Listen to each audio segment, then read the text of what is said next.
Hi everyone, आज मैं आपके लिए लाया हूँ आईसीएससी क्लास 8th से, जो कि चैप्टर है प्रेशर का।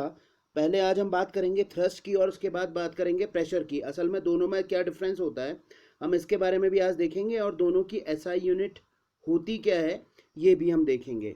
तो चलिए पहले बात कर लेते हैं थ्रस्ट की। असल में थ्रस्ट है क्या, तो मैंने यहाँ पे पहले इसके नोट्स बना दिए हैं। चलिए मैं इसके थ्रू आपको समझाऊंगा कि असल में थ्रस्ट है क्या। देखिए, थ्रस्ट असल में कुछ नहीं है, थ्रस्ट एक किस्म का फोर्स ही है।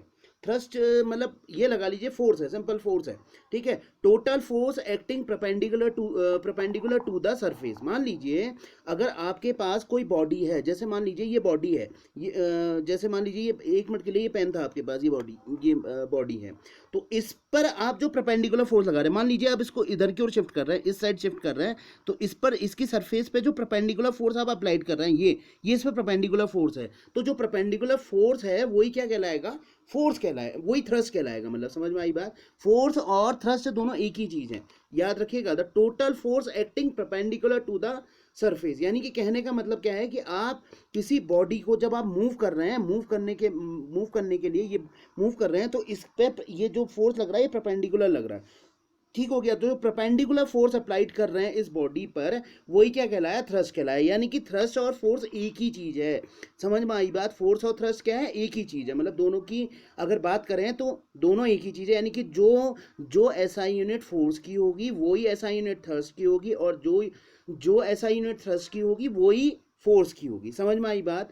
इट्स अब एक बात और देखिए, it is independent of the nature, ठीक है, नेचर ऑफ द सरफेस, ठीक हो गया। समझ में आई बात। यानी कि किसी भी सरफेसेस पर लग सकता है, यानी कि सरफेस पर लगता है तो इंडिपेंडेंट है। इंडिपेंडेंट का मतलब अभी अब मैं आपको बताऊंगा कि जब मैं प्रेशर के बारे में बात करूंगा तो वो सरफेस के जो प्रेशर का फॉर्मूला होता है थ्रस्ट अपॉन एरिया या फोर्स अपॉन एरिया। तो वो डिपेंड करता है सरफेस पे, ठीक है। किस मतलब कहने का मतलब है कि सरफेस एरिया पे क्यों डिपेंड करता है, अभी मैं आपको इसके बाद बताता हूं। तो आपको समझ में आ गया होगा कि थ्रस्ट है क्या। तो थ्रस्ट क्या है, एक किस्म का फोर्स ही है जो किस पे, सरफेस पे क्या कर रहा है, परपेंडिकुलर अप्लाई हो रहा है उस सरफेस पे, ठीक हो गया। तो अब बात कर लेते हैं, देखिए इसके एसआई यूनिट की। अब एसआई यूनिट है क्या, एसआई यूनिट ऑफ फोर्स भी क्या होगी, न्यूटन होगी। क्यों, क्योंकि फोर्स को किसने डिस्कवर किया था, न्यूटन ने डिस्कवर किया था।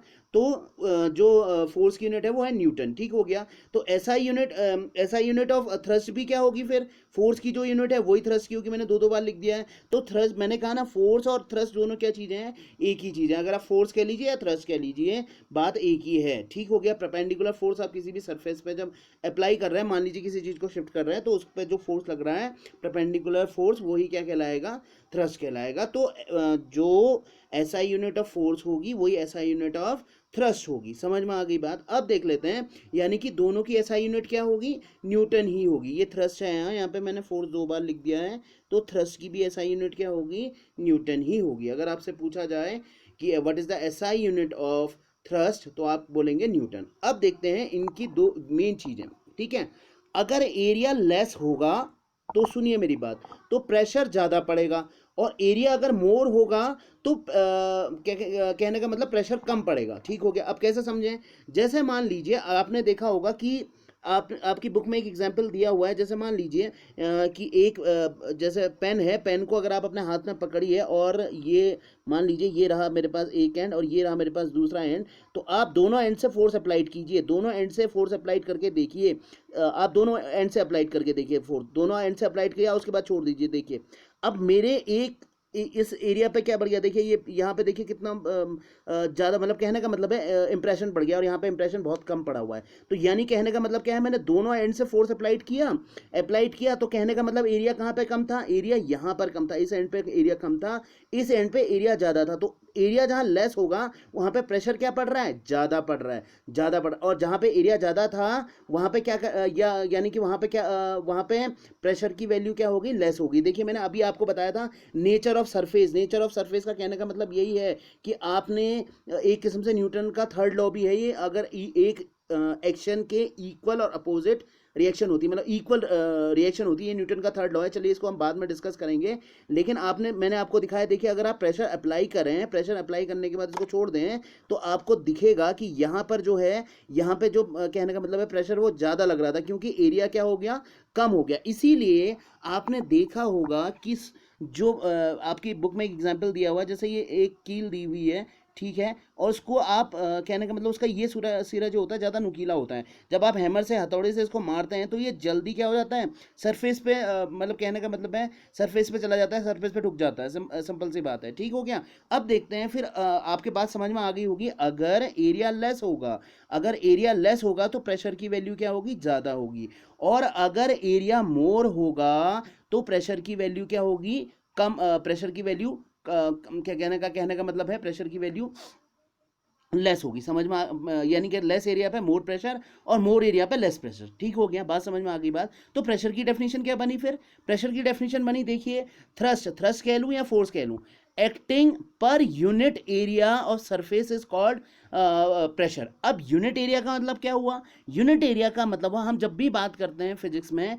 यूनिट एरिया की बात करते हैं, यूनिट एरिया का मतलब जिसकी लेंथ भी 1 मीटर हो और विड्थ भी 1 मीटर हो, यानी कि तो एरिया कितना हो जाएगा, अगर एरिया की बात करूं, एरिया की बात करूं, लेंथ इंटू विड्थ, तो कितना आएगा 1 इंटू 1, दैट इज ये भी मीटर में था, ये भी मीटर में था, तो कितना आ गया 1 मीटर स्क्वायर आ गया। ठीक हो गया। तो क्या कह रहा, थ्रस्ट और force acting per unit area of surface is called pressure. ठीक हो गया। अब देखते हैं फिर प्रेशर इक्वल टू क्या है, फोर्स अपॉन एरिया। समझ में आई बात, फोर्स अपॉन एरिया, और या फिर हम प्रेशर इक्वल टू क्या कह सकते हैं, इसका फॉर्मूला थ्रस्ट अपॉन एरिया, क्योंकि जो फोर्स है वही थ्रस्ट है और जो थ्रस्ट है वही फोर्स है, यानी कि है एक ही चीज लेकिन नाम क्या कर दिए, अलग अलग कर दिए। तो मैंने आपसे एक चीज कही, डायरेक्टली प्रोपोर्शनल। देखिए ऊपर वाली चीज तो डायरेक्टली प्रोपोर्शनल है और नीचे वाली चीज इनवर्सली प्रोपोर्शनल है। डायरेक्टली प्रोपोर्शनल का मतलब एक चीज बढ़ेगी तो दूसरी चीज भी बढ़ जाएगी। समझ में आई बात, एक चीज बढ़ेगी, प्रेशर बढ़ाएंगे तो फोर्स भी बढ़ जाएगा या थ्रस्ट भी बढ़ जाएगा। प्रेशर बढ़ाएंगे तो फोर्स भी बढ़ेगा और थ्रस्ट भी बढ़ेगा, ये ई है, हाँ ठीक है। फोर्स बढ़ेगा तो क्या क्या होगा, थ्रस्ट भी बढ़ेगा या प्रेशर भी बढ़ेगा, यानी कि दोनों चीजें एक ही हैं, दोनों चीजें तो एक ही हैं ना, यानी कि हमने एक ही चीज के दो नाम रखे हैं, तो फोर्स अपॉन एरिया लिख लीजिए, थ्रस्ट अपॉन एरिया। लेकिन ये इनवर्सली प्रोपोर्शनल क्यों है, मैंने अभी आपको एग्जांपल बताया था। जैसे ये अगर मान लीजिए एक सिलेंड्रिकल रॉड है, अगर मैं उसी किसी सरफेस पे क्या कहते हैं क्या करूं, हैमर से ठोकूं, तो देखिए यहाँ एरिया क्या है, एरिया क्या है, बड़ा है, यहाँ एरिया बड़ा है, जो प्रेशर आप लगा रहे हैं, तो हमें क्या करना पड़ेगा, फोर्स की वैल्यू ज़्यादा लगानी पड़ेगी, यानी कि ज़्यादा मशक्कत करनी पड़ेगी। यहाँ देखिए एरिया लेस है, एरिया लेस है, ये देखिए अगर कील है, एरिया लेस है, एरिया लेस है, तो यानी कि कहने का मतलब एक चीज़ बढ़ेगी, एक चीज़ इनवर्सली प्रोपोर्शनल का मतलब है एक चीज़ बढ़ेगी तो दूसरी चीज़ घट जाएगी, यानी कि आप कम फोर्स अप्लाई करने पे भी इसको आराम से क्या करेंगे, उस सरफेस पे आराम से क्या कर देंगे, यानी कि कहने का मतलब दीवार में घट जाएगी। समझ में आ गई बात। यहाँ एरिया कम है, एरिया लेस है, तो यानी कहने का मतलब है प्रेशर ज़्यादा लगेगा, मोर प्रेशर होगा, मोर प्रेशर होगा। या फिर एक बात आप ऐसे सोचिए कि अगर आप मान लीजिए कहीं पे खड़े हैं, एक पैर पे खड़े हैं और कहीं पे आप लेटे हैं, ठीक है, जैसे आपने आपने देखा होगा कि एक मैन वर्सेस वाइल्ड में देखा होगा, कभी कभी वो जो बेयर ग्रिल्स है वो कहीं दलदल में फंस जाता है, तो वो कहता है कि आपको दलदल के ऊपर, यानी कि कहने का मतलब जो पानी, जहाँ मिट्टी और पानी का जो मिक्सअप होता है, तो उसमें आपको लेट के चलना चाहिए, कहता है वो खड़े नहीं रहना चाहिए था। क्यों, क्योंकि अगर आप लेट के जाएंगे उस सरफेस पे, लेट के जाएंगे तो आपका क्या हो जाएगा, एरिया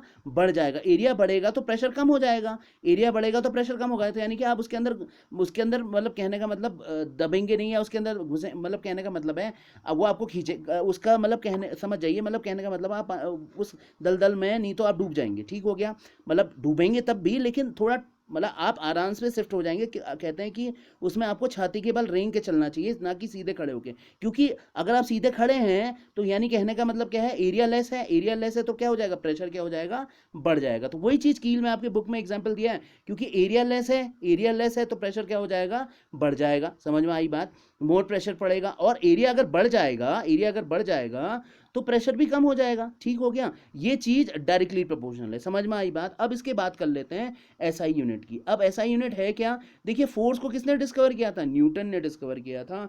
तो उन्हीं के नाम पे हमने क्या रख दिया, अगर हम क्या करें 1 मीटर स्क्वायर पे 1 मीटर स्क्वायर, हमने 1 मीटर स्क्वायर यहाँ से लगाया, 1 मीटर स्क्वायर एरिया पे अगर 1 न्यूटन थ्रस्ट लगाएं या फोर्स लगाएं तो प्रेशर की वैल्यू भी कितनी हो जाएगी? 1/1। तो ये 1 आ जाएगा पीए फॉर पास्कल।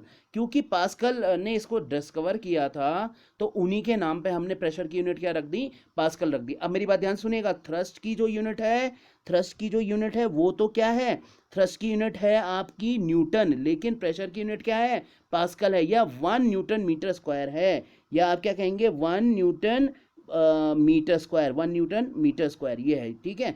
या फिर आप क्या कहेंगे Nm⁻², या 1 पास्कल बोलेंगे, क्योंकि पास्कल ने इसको डिस्कवर किया था। तो आप समझ गए होंगे कि इन्वर्सली प्रोपोर्शनल क्यों है, मतलब एक चीज बढ़ेगी तो दूसरी चीज घट जाएगी। डायरेक्टली प्रोपोर्शनल का मतलब है एक चीज बढ़ेगी तो दूसरी चीज भी बढ़ जाएगी। ठीक हो गया। अब देखते हैं किलो पास्कल तो 1000 पास्कल के इक्वल होता है। बात समझ में आ गई होगी। अब देखिए, अगर सरफेस, मैंने कहा ना आपसे कि सरफेस पर डिपेंड करेगा। आप दलदली भाग में चल रहे हैं, पेट के बल लेट के चल रहे हैं, तो कहने का मतलब है आपने सरफेस एरिया बढ़ा दिया, तो आपने प्रेशर कम लगेगा। अगर सरफेस एरिया घटा देंगे, अगर सीधे खड़े होकर चलेंगे तो आप क्या करेंगे, मतलब कहने का मतलब हो सकता है कि अगर आप 10 मिनट में डूबने वाले हैं तो हो सकता है कि 5 मिनट में डूब जाएं उसके अंदर। ठीक हो गया। तो ये मैंने इसीलिए लिखा है, it's depend on the surface of the softness of the surface. ठीक है, समझ में आई बात? तो समझ में आ गई होगी बात की कहने का मतलब क्या है। सरफेस पे क्यों कहा मैंने, इसीलिए आपसे सरफेस पे कहा। अगर आप रेत के ऊपर खड़े हैं, कहने का मतलब रेत के ऊपर खड़े हैं, या फिर आप देखा होगा जब आप नए जूते खरीदते हैं तो उसका जो इंसोल होता है वो काफ़ी मुलायम होता है। आप जब भी उससे चलना फील करते हैं तो काफ़ी कंफर्टेबल होता है। लेकिन अगर आप, कहने का मतलब है सरफेस अगर हार्ड हो जाए, वही अगर आपका, अगर मान लीजिए 2-3 महीने बाद वो जूता अगर पहने तो फिर वो आपको कंफर्ट नहीं मिलेगा। यानी कहने का मतलब है प्रेशर आपको ज़्यादा पड़ेगा। आप इंसोल को हटा दीजिए तो आपको पता लग जाएगा। ठीक है, तो कहने का मतलब यही है कि सरफेस पे भी डिपेंड कर रहा है, सरफेस के नेचर पे भी डिपेंड करेगा। समझ में आई बात? दूसरी चीज़ ये है, मतलब मेन चीज़ ये है, मैंने आपसे कहा कि सरफेस अगर बड़ा होगा तो प्रेशर की वैल्यू भी लेस होगी। अगर सरफेस लेस होगा तो प्रेशर की वैल्यू मोर होगी। थ्रस्ट का जो एसआई यूनिट है वो है न्यूटन। थ्रस्ट एक किस्म का क्या है, फोर्स ही है। और प्रेशर का क्या है, न्यूटन मीटर स्क्वायर बोला था मैंने यहाँ पे, न्यूटन पर मीटर स्क्वायर और पास्कल है। ठीक है, समझ में आ गई होगी बात। ठीक है, वहाँ पे मैंने न्यूटन मीटर स्क्वायर बोला था, दैट इज न्यूटन पर मीटर स्क्वायर है। ठीक हो गया, या पास्कल है। ये यूनिट एरिया पे एक्ट हो रहा है और ये एक किस्म का क्या है, परपेंडिकुलर फोर्स है। ठीक है, अगर वीडियो अच्छी लगी हो तो प्लीज़ लाइक एंड सब्सक्राइब।